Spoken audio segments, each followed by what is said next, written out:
Israel struck the heart of Lebanon overnight with an airstrike targeting central Beirut and a building that reportedly housed Lebanese medical workers.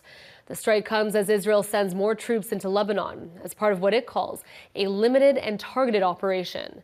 In the meantime, Canada, the U.S., and other Western allies are calling on Israel to exercise restraint, including in its response to the attack from Iran earlier this week. Jeff Semple reports from Israel.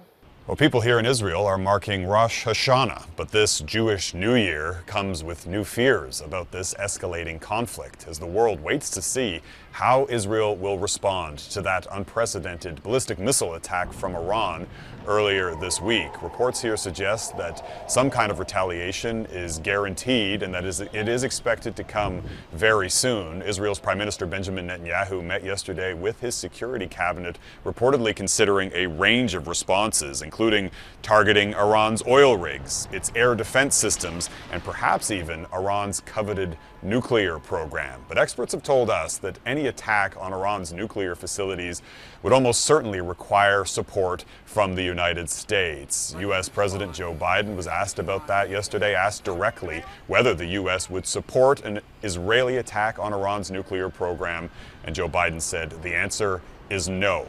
Meanwhile, Israel's offensive in Lebanon continues, and overnight we saw an Israeli strike in central Beirut, the first time that has happened in almost 20 years. That strike killing at least 9 people, including medical workers with the Hezbollah-linked Islamic Health Authority.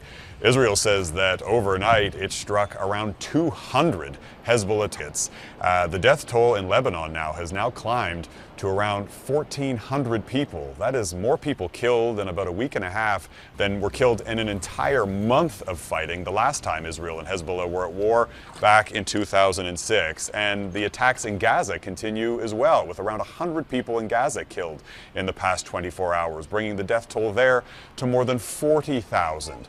World leaders continue to call for ceasefires in Gaza, in Lebanon, and are calling on Israel to respond to Iran, but with a proportionate response. But at every turn of late, Israel's Prime Minister Benjamin Netanyahu has rebuffed calls for de-escalation, and he has vowed that Iran will pay for that attack.